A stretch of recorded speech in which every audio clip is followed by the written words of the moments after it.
who is going to join us live here on the old Skipscape. I just wanted to play the music. That's it. We are going to go to our next guest. She is going to join us here in our big program. And this is going to be a heck of a deal, too. So, we are going to see if we can find our guest. There she is. And I've got to find my co-host because I don't think I'm going to get a word in edgewise on this interview.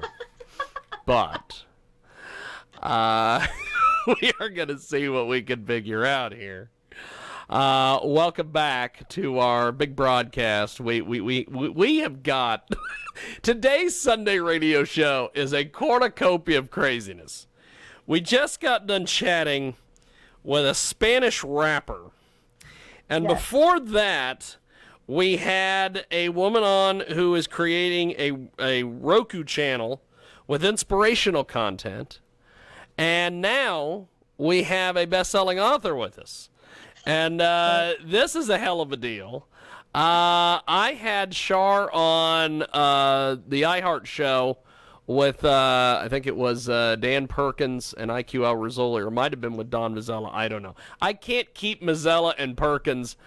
They used to be a tag team, then they split up. One of them turned heel on the other one. I don't know what's going on there. There's lawsuits. I don't get into it. They're both my friends, so we're just going to forget about all that. But we have got a great guest with us today. Char Westfall is with us today here on the old Skype, the old Skype-a-rooney. She is the author of A Beautiful Tragedy, a Navy SEAL Widow's Permission to Grieve, and a Prescription for Hope. And Char, this book is incredible. When I had you on with the boys, I had to have you on the Sunday show with Jay. Go get this book on Amazon. It is tremendous. So tell us a little bit about this book. Well, good afternoon. Yes. Happy Sunday. So the book came about, actually, so I'm remarried. It's been 15 years since I lost my first husband. And my current husband encouraged me to start sharing my story by putting it down on paper. There's been quite a few times where friends, family members, different organizations have reached out to me to speak with a new widow, just because, I don't know, my husband calls me a success story. I don't really like to consider myself or talk about it that way. But I lost my husband, and it was horrible. It was a traumatic experience. It was it is the worst thing I've ever been through in my life. I was only 29 years old. We were waiting to have kids. And so, but I was able to come out of that and find love again and get remarried. And so he said, you should just really start to share this with more people so that they don't think they're alone like you did in the beginning, and that your, feelings and your thoughts aren't, crazy. So that's just kind of where the idea came about, and a friend agreed with him, and so off we went with the idea. Fantastic. The book is amazing. A Beautiful Tragedy, a Navy SEAL Widow's Permission to Grieve, and a Prescription for Hope. And buy the book on Amazon. It is absolutely amazing. Char Westfall with us today. She joins us live here on the old Skype. And this book, incredibly well written. What's been some feedback you've gotten from folks, either folks that have read the book, or people, like you said, that have kind of been in your position and have read the book? Well, it's just now starting to get released to some different people. Amazon, I still think, is planning to mail out on August 25th. But I got some copies delivered last week, and or 2 weeks ago, I guess now. And so a few close friends have already gotten it.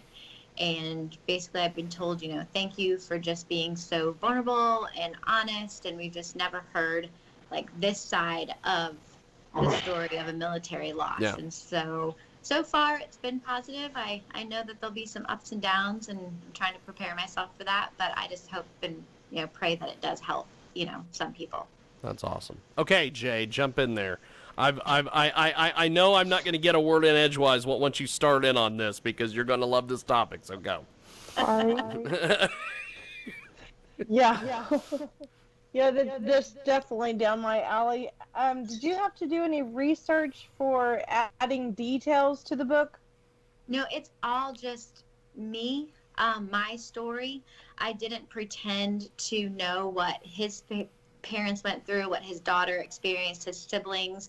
I basically just how we met, my life as a military wife, and then how it changed, and I lost him, and then the struggles with my grief, and then finding love again in my life now. So the only real research we did, my friend helped me. She called my siblings and my parents and asked them some of the harder questions that I wasn't so ready to, dive into. But other than that, it's my story. Well, I know even just writing, like, I wrote a sci-fi and it helped me heal. I assume that you writing this kind of a story, you had to work out emotional details. Yes, I mean that definitely was really hard, especially going back and doing the editing, having to reread and reread and edit Yes. the Oh different my God, parts. yes. Yeah, of like how my parents viewed it and how my siblings viewed it and how they dealt with it in different things. So that definitely was hard, but I think it also, in a way, has continued to help me heal. I know that I'm never going to fully heal. I know that grief is something that I will live with for the rest of my life, but it's definitely just helped put me in like a more healthier state of mind, I think, with each year, but also with this. Yeah, I was going to eviscerate somebody who hurt me in fiction, and I couldn't bear going back and reading his name over and over. I'm like, you know what? It's not worth it. I just knocked his name out. There was no reason to go back on that. I can't imagine what you went through when you're doing the editing process. Yeah, I asked my publisher slash editor at one point. I was like, so he goes, Char, you have to like accept all of our edits. And I was like, yeah, I think I did. He goes, no, you like literally have to highlight it and click yes. And I was like, yes. oh, do I have to do that again? Like yes. it's just a comma. And he says yes, Char. And I was like, oh my gosh, I have to read it again. But I mean, it is what it is. And if, like I said, if it helps one person or it gives some insight to family members or a friend, then it's all worth it in the end. So have you been on a tour of inspirational speaking to some of these spouses that have gone through similar situations as your own? I haven't. I mean, I have done speaking events before, working with different like nonprofits, military nonprofits. And then my dad is in the corporate world, so I've attended a couple of his different, I guess, yearly meetings and spoke to them about my story and about just the military in general. But that's pretty much what it's been, just kind of sharing my story, my testimony of I'm a strong Christian and how I struggled with my faith and all that as well. And so it's just kind of been here and there. I assume that it'll help some women and other spouses that have lost somebody and it's not just focused on military, right? Correct. And that's what I wanted. I mean, everybody's story is different and everybody's grief is different. And so that's why I don't think it necessarily just gears towards military. I mean, I have had so many friends say, well, I lost my child, but it's not the same. And I was like, don't compare. Like, just because it's not exactly the same doesn't mean your grief doesn't matter or isn't as bad as you think it is. Like, it's yours. And I mean, I don't like to say, oh, mine's really bad because it was my husband and I was 29. I don't think that's a fair statement for anybody to make. So I really do hope that it kind of touches, a larger group than just military. Yeah, it's yeah, I get it. Trust me. Yeah. So, I'm praying that it's beneficial and it's not kind of, my story not just like lost on one area, just the military. I just hope that it kind of touches across the board. Are you seeing a sequel in your future, or is this a one stop and then a different topic? I don't know. I guess I never really thought about that.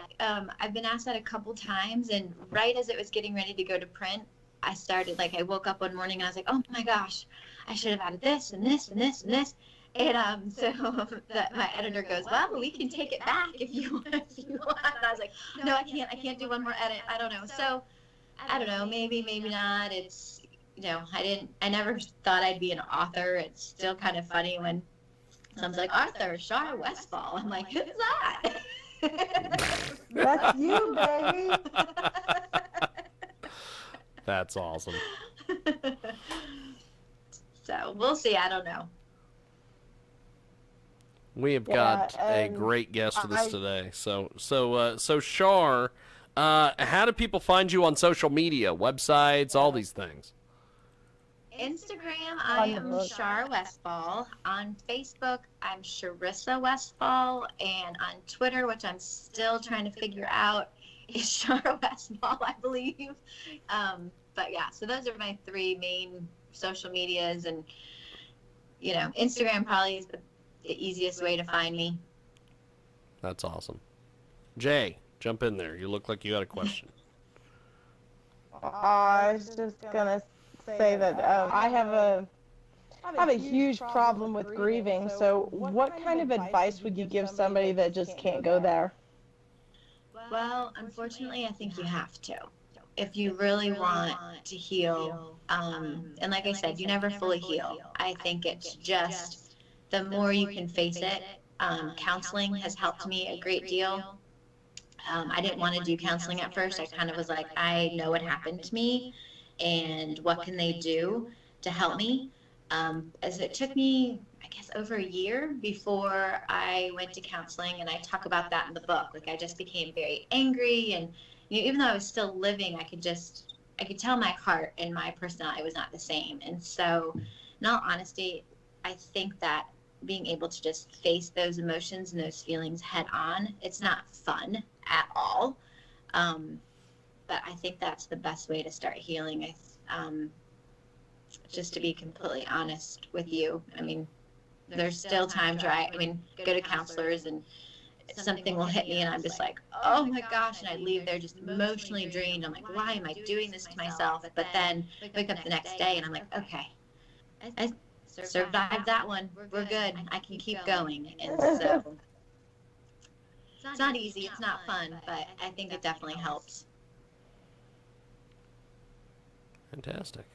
So, getting this book out there and everything, and you've been doing a lot of media and everything. What's been some of their response to everything?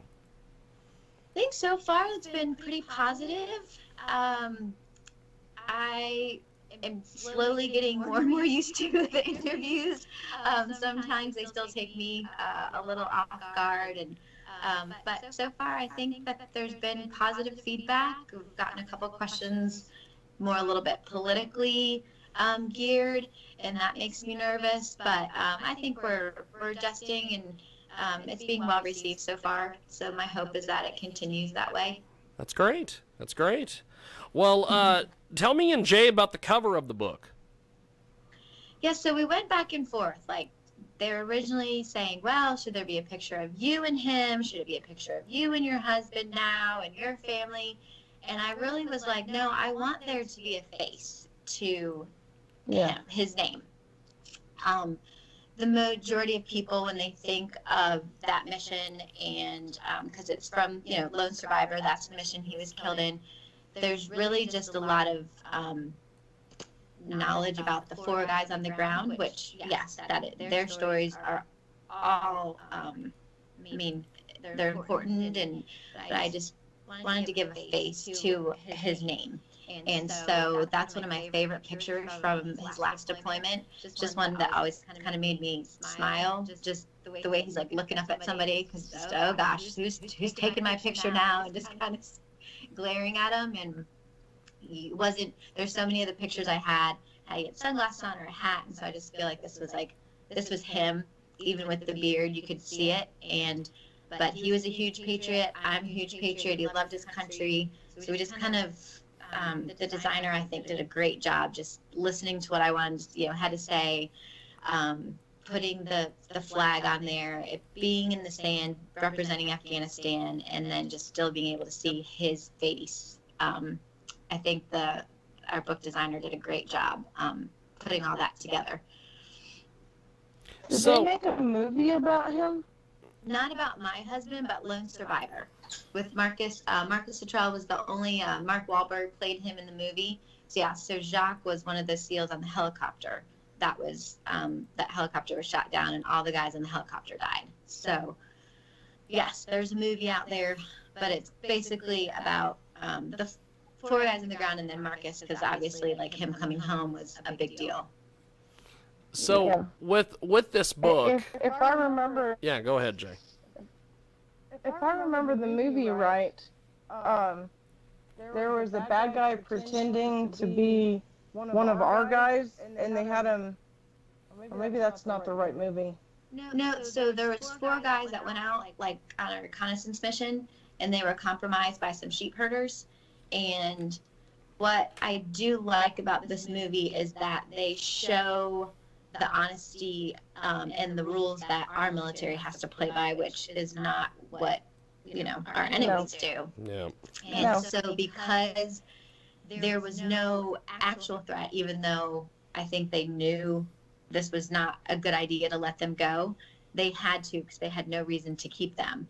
And so when they let them go, sure enough, one of them goes running down, tells the Taliban the 4 guys are up there, and they came under like heavy fire. There's just 4 of them. So that's how the 3 of the 4 died on the mountain, and then Marcus, so many injuries, falling down mountain, shot. He was taken in eventually, and that shows everything in the movie. So yeah, it was a lot. It's a good movie, I think. I think they do a good job staying true to what happened that day. Now, Marcus wrote the foreword for this. Tell us about that. Yeah, so I didn't know Marcus prior to the Jacques dying, because he was on the West Coast, we were East Coast. But I met him for the first time at the 1-year anniversary, and from that point on, I would see him at different events, just because I was starting to get involved in like the nonprofit world, military nonprofit world, and so we just became friends. And then he got married, met his beautiful and wonderful wife Melanie. They got married, and her and I became really good friends. And so we have just been able to have a good relationship. I don't, some people are like, well, don't you think he owes you? And I was like, he doesn't owe me anything. And I think that's one of the things he's always appreciated with our relationship, is that I don't expect anything from him. I thank God that he was saved, and so he was more than willing to write the forward, which I was very honored and thankful that he would, and he supported me, and he supports all of us families, does it very quietly. He's not big into the big show about what he does and what he gives, but him and Melanie are huge supporters of all the families and our military in general. That's awesome. Well, Char, this has definitely been a very fun interview. Thanks for doing thanks for doing Skype with us today, and thanks for talking to me and Jay. Absolutely, thanks for having me. That Skype, I haven't done this in a while. I was like, oh, gotta figure this all out again. Well, you did fine. There's not, you're properly lit. You've got a great background there, and you're smiling. You're having a good time. You're the perfect Skype guest. I have had Skype guests where people have called me from dark rooms, and then they wonder what the hell's going on. So My son was the one that helped with the lighting. He's like 11. He's like, Mom, I watch these YouTubers all the time. You got to get this circle light. Yes, you got to get the dang circle light, baby. That's what it is. Oh, we went to a convention in Vegas a few years ago, and everybody and their brother had these damn circle lights. So yes, that is the greatest thing in the world. I see those things for on Wish.com for like $10. I'm like, well, first of all, I'm not going to go shop on Wish because I'm not sending more money to the Chinese.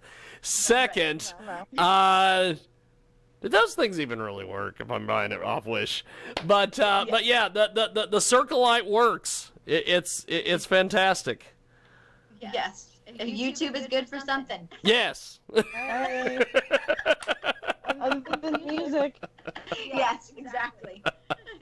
Well, Char, thanks for doing this, and have yourself a wonderful day. Thank you, my friend. Thank you. Thanks for having me. And we are going to Have a take a great break afternoon. and be back. We're going to take a quick timeout.